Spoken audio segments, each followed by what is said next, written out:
Hey guys, welcome back to my blog. তো এখন থেকে ব্লগটা আমি স্টার্ট করছি। এখন বাজে সকাল 10:30 বেজে গেছে। তো এখন থেকে আমি ব্লগটা স্টার্ট করছি। আমি আজকে যাচ্ছি আমার গুরুদেবের কাছে আবারও, কারণ আমার আজ মনটা খুব একটা ভালো লাগছে না সকাল থেকে। কাল রাত থেকে শরীরটা ভালো লাগছে না, মনটাও ভালো লাগছে না। দেখবে শরীর খারাপ থাকলে সেটা পুরোপুরি মনের ওপর এফেক্ট করে। তো মনটা ভালো লাগছে না। আমি সকালবেলা বরকে ঘুম থেকে উঠে বললাম, আর তাড়াতাড়ি উঠেও গেছি ঘুম থেকে। তো বরকে ঘুম থেকে উঠে বললাম যে একটু চলো, আমাকে একটু গুরুদেবের কাছে নিয়ে চলো। তো আজ গুরুদেবের কাছে যাচ্ছি। গুরুদেবের কাছেই হয়তো প্রসাদ খেয়ে আসবো। পুজো দিয়ে আজকে একটু বসবো গুরুদেবের কাছে। যদি দেখি যে পুজো হয়নি তাহলে একটু বসবো। আমি তো পারলে প্রতিদিনই গুরুদেবের কাছে যাই, কারণ আমার গুরুদেবের সাথে মানে কি বলবো, মানে যারা দীক্ষিত তারা জানো যে একটা গুরুর, একটা মা বাবার পরেই একটা গুরুর জায়গা থাকে সবসময়। তো সেরকমই গুরুদেব আমার কাছে হলো আমার প্রাণে রাখি আমি ওনাকে। তো বর আসছে, তো চলো বাকি সব কথা পরে হবে। এখন তাড়াতাড়ি করে গুরুদেবের কাছে যাই, মিষ্টি যা যা কেনার আছে ওগুলো কিনে নিই, কিনে তারপর পুজো দিয়ে বাড়িতে এসে বাকি কথা বলছি।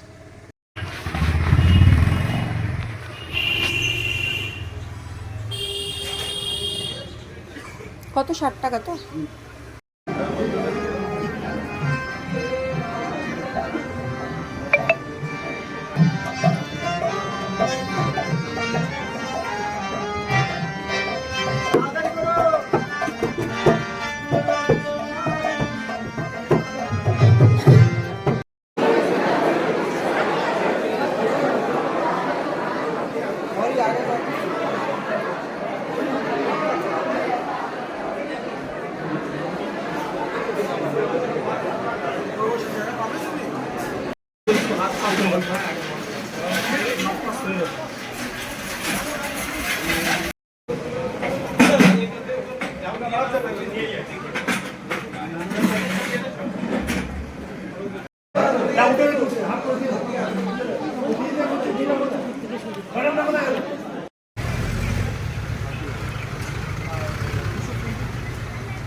তো এখন আমরা যাচ্ছি হলো মেট্রো ক্যাশ এন্ড ক্যারিতে ফিশ নেওয়ার জন্য।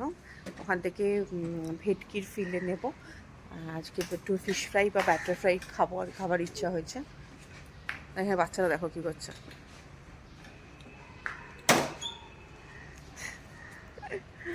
আর এই যে বর, তো চলো যাওয়া যাক।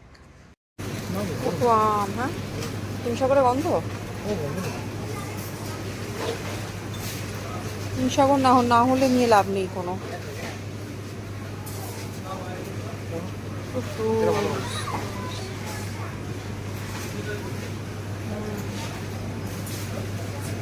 সেটাই মনে হচ্ছে উদ্দেশ্য।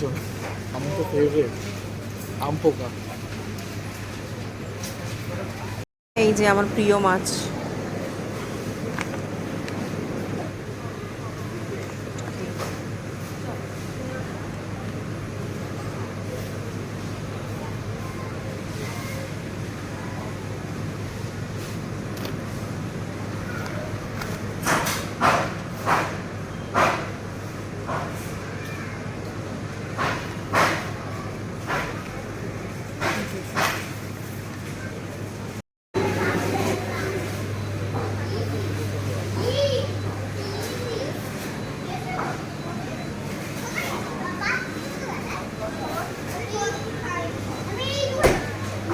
ঝড় নেমে গেছে মেট্রোতে, মানে এখানে ঝড় হচ্ছে, তাই ক্যাবছি জিনিসপত্র নিয়ে নিয়েছি, ক্যাব বুক করেছি।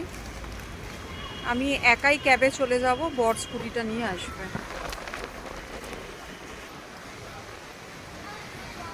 বসে যাই, হেলমেটটা আমায় দিয়ে দাও।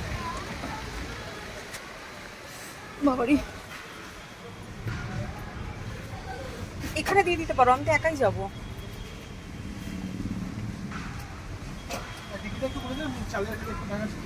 চালটা এখানে নিচে এখানে রেখে দিলেই তো হয়ে যাবে।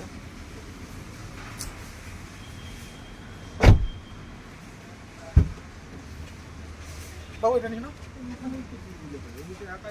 হ্যাঁ আচ্ছা, শোনো একটু সরে যাও। এটা নিয়ে সাবধানে যাবে, বেশি তাড়াহুড়ো। ক্যাশটা নিয়ে যাবে? আমার কাছে আছে, অনলাইন করে দেবো। ঠিক আছে। টাটা, সাবধানে আসবে।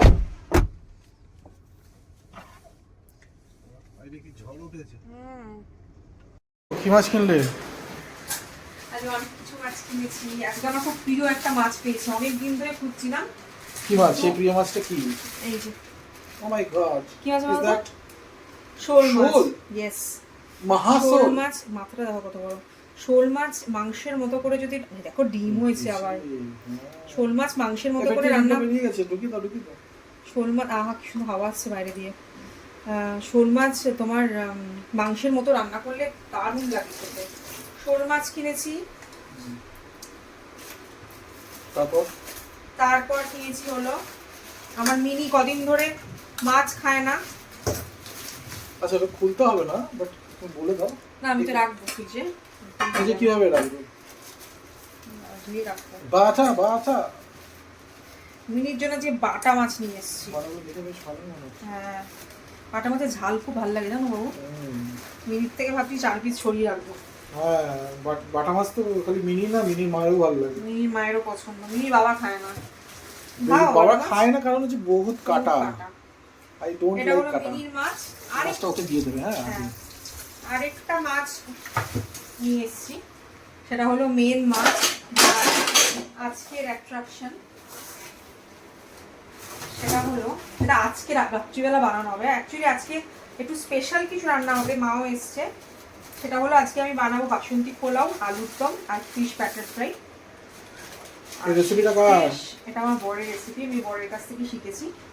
এই যে ও মাই গড, ব্যাটার ফ্রাইড পিসগুলো কাটিয়ে নিয়ে এসেছি। আমি মেট্রো ক্যাশ এন্ড ক্যারি থেকে সবসময় আনি, কারণ ওদের মাছের কোয়ালিটিটা না বেশ ভালো। সব মাছের কোয়ালিটি নাকি? সব মাছের কোয়ালিটি ভালো, বেশ ভালো। মানে তোমার এটা কবে থেকে মনে হচ্ছে? জবে থেকে নিচ্ছি, একদিন নেওয়ার পর থেকে আরেকবার নিয়েছিলাম। প্রথমবার ভালো লেগেছিল বলে আবার নিয়েছিলাম, দেখলাম যে না। তোমার এটা নিয়ে কত নম্বর বার তুমি? প্রচুর, আর মানে কোনো কাউন্ট করা যাবে না। খালি কি মাছই নাও, মাংস নাও না? মাংসটা নিই না, মাংসটা দেখে আমার গেলে না খুব একটা। মাটন আমাদের গড়িয়া থেকে, ওটাই সব থেকে ভালো লাগে। গড়িয়ার মাটনই সব থেকে ভালো লাগে। মাঝে সেলিমপুর থেকে আরেকটা যে মাছটা নিয়ে এসছো ওটাকে তো দেখাও। আরেকটা কি মাছ নিয়েছিল? ও আরেকটা নিয়েছি হলো, ওটা আমি নেক্সট ব্লগে দেখাচ্ছি। নেক্সট ব্লগে দেখাবে? হ্যাঁ, ওকে। ওটা অনেকে খুব ভালো খাও, আবার অনেকে একদমই পছন্দ করো না। কিন্তু আমরা বাঙালিরা খুব ভালো খাই। হ্যাঁ, এরকম অনেক বাঙালি আছে যেরকম খায় না। হ্যাঁ, এটা মানে এটা খুব ইয়ে ব্যাপার, এটা যে খেতে ভালোবাসে। হ্যাঁ হ্যাঁ হ্যাঁ, এটা পছন্দের ওপর। এটা সবার সেম টেস্ট হয় না, বাট আমাদের ভীষণ পছন্দ। আমি একবারে 3 প্যাকেট কিনে নিয়ে এসেছি, বলেই দিই না, থাক বলবো না, এটা পরের ব্লগে দেখাচ্ছি। কী কী গ্রসারিজ কিনেছি সেগুলো যখন শেয়ার করবো তখন আমি দেখাবো। আর আজকে কী কী রান্না হচ্ছে কি না হচ্ছে নেক্সট ব্লগে আমি দেখাচ্ছি। দিনমা এসছে বলে কত আনন্দ।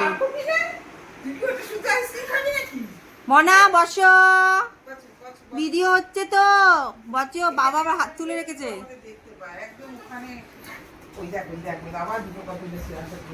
ওকে এখানে বেঁধে দে, এখানে। না না ভাঙবে না, আমি দেখছি তো। বসো মা বসো। কাশবো। রান্না করছি, রান্নাঘর থেকেই ব্লগটাকে আবার স্টার্ট করলাম। আজকে রান্না করছি হলো পোলাও, বাসন্তী পোলাও, আলুর দম আর ব্যাটার ফ্রাই। মাও এসছে, মা গল্প করছে। ওই যে মা বসে আছে। তো পোলাওটা আমার হয়ে গেছে, আলুর দমটাকে কষাচ্ছি। আলুর দমটা হয়ে গেলে গরম গরম ফ্রাইটা ভেজে দিয়ে দেবো খেতে। কারা কারা এরকম পোলাও আর আলুর দম খেতে ভালোবাসে বলো। বেসিক্যালি মাংস করতাম, কিন্তু আমার এখন খুব একটা মাংস খেতে খুব একটা ভালো লাগে না আর কি। তো সেই জন্য আমি ভাবলাম যে আলুর দম তো ভালো লাগে খেতে, তো আলুর দমই করি। সেই মতে আলুর দমই বসিয়েছি, হয়ে এসছে। আলু সিদ্ধ করাই আছে, জাস্ট আর খুব বেশি হলে 10 মিনিট লাগবে। বউয়ের জন্য বর বানাচ্ছে এখন ব্যাটার ফ্রাই। এই যে আবার খাচ্ছে। কি খাচ্ছিস? মাকে তাহলে কে বানিয়ে ফার্স্ট একটা দিয়ে দেবো? মা তোমার খাবারটা দিয়ে দেবো? হ্যাঁ হয়ে গেছে খাবার, তুমি খেয়ে নাও। হ্যাঁ খেয়ে নাও। কেমন হয়েছে মা? নুন মিষ্টি ঠিক আছে? আলুর দম ভালো? মিনি কি দেখছিস মাকে? আর ব্যাটার ফ্রাইটা খেয়ে বলো। খাও আস্তে আস্তে।